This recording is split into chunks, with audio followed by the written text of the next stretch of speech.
Okay, നമുക്ക് അടുത്തതായിട്ട് ബോട്ടി ഫ്രൈ എങ്ങനെ ചെയ്യണേ നോക്കാം. അപ്പോൾ അതിനായിട്ട് ബോട്ടി എല്ലാം മുറുക്കി കഴുകി വെള്ളം വലാൻ വെച്ചേക്കുന്നതാണത്. ഇനി നമുക്കത് കുക്കറിലോട്ട് ഇട്ട് കൊടുക്കാം.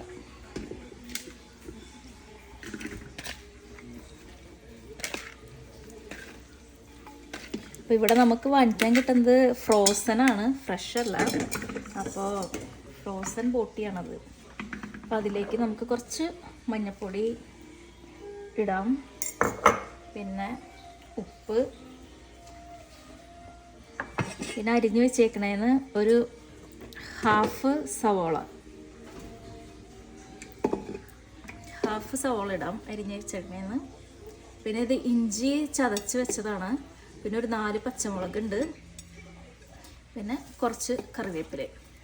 ഇത്രയും ഇട്ടിട്ട് നന്നായിട്ട് മിക്സ് ചെയ്ത് നമുക്കിത് വേവിക്കാനായിട്ട് വയ്ക്കാം. തീ നന്നായിട്ട് വെന്തിട്ടുണ്ട്. അപ്പോൾ ഞാനൊരു 3 വിസിൽ അടുപ്പിച്ചിട്ടുണ്ട്. അപ്പോൾ പല ടൈപ്പിനും പല രീതിയിലായിരിക്കും വേവ്. അപ്പോൾ ഇത് വേവാനായിട്ടൊരു 3 വിസിൽ അടുപ്പിച്ചത്. ഇനി നമുക്കത് ഫ്രൈ ആക്കാനുള്ള കാര്യങ്ങൾ ചെയ്യാം. അതിനുവേണ്ടി ചട്ട അടുപ്പത്ത് വെച്ച് എണ്ണ ഒഴിച്ചിട്ടുണ്ട്. അതിലേക്ക് നമുക്ക് കറിവേപ്പിലയും ഇഞ്ചി വെളുത്തുള്ളി പേസ്റ്റ് അതിട്ട് കൊടുത്തിട്ട് ഒന്ന് മൂപ്പിച്ചെടുക്കാം.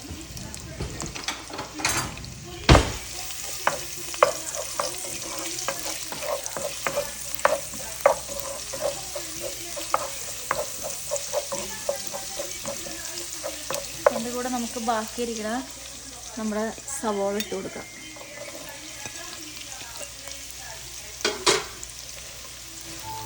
അതിനുശേഷം നമുക്ക് സവോള വഴണ്ടി വരാനുള്ള ഉപ്പും കൂടെ ആഡ് ചെയ്ത് കൊടുക്കാം.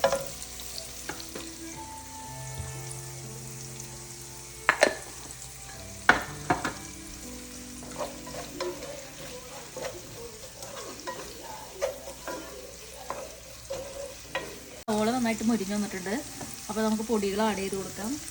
ഫസ്റ്റ് തന്നെ 1/4 ടീസ്പൂൺ മഞ്ഞൾപ്പൊടി, പിന്നെ ഒരു 1.5 ടീസ്പൂൺ മുളക് പൊടി.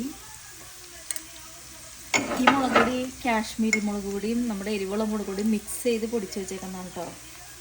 പിന്നെ മീറ്റ് മസാല ഒരു 1.5 ടീസ്പൂൺ. ഇത് മസാലക്കൂട്ട് വാങ്ങിച്ചിട്ട് അത് ഒന്നിച്ച് പൊടിച്ചേക്കുന്നതാണ് അതിനകത്ത്. അപ്പോൾ അതൊരു 1/4 ടീസ്പൂൺ. ഇതെല്ലാം കൂടെ കൂട്ടിയിട്ട് നമുക്ക് നന്നായിട്ട് മുരിച്ചെടുക്കാം.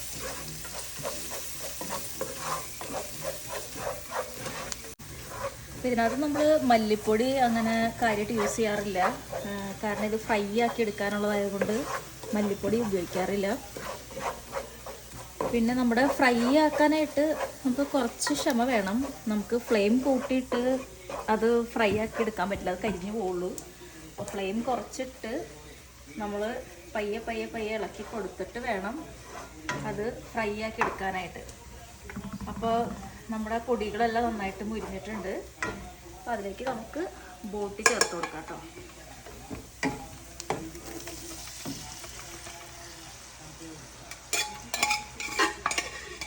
എന്നിട്ട് നന്നായിട്ട് ഇളക്കി യോജിപ്പിച്ച് ആദ്യം വെള്ളം വറ്റാനായിട്ട് കുറച്ച് ഫ്ലെയിം കൂട്ടിയിടാം. വെള്ളം വറ്റിയതിന് ശേഷം നമുക്ക് കുറച്ചിട്ടിട്ട് അത് ഫ്രൈ ആക്കി എടുക്കാം. ഇപ്പോൾ ഒരു 95% ഫ്രൈ ആയിട്ടുണ്ട്. അപ്പോൾ നമുക്ക് കുറച്ച് കുരുമുളക് പൊടി ഇട്ട് കൊടുക്കാം.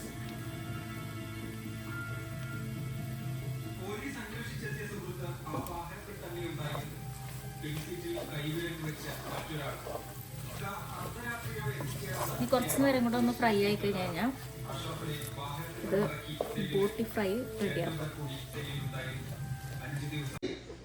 അപ്പോൾ നമ്മുടെ ഫ്രൈ ഇവിടെ റെഡി ആയിട്ടുണ്ട്. അപ്പോൾ കറക്റ്റ് ഒരു കളർ കിട്ടാൻ വേണ്ടിയാണ് ഈ സാധാരണ വെട്ടത്തേക്ക് കൊണ്ടുവന്ന് കാണിക്കുന്നത് കേട്ടോ.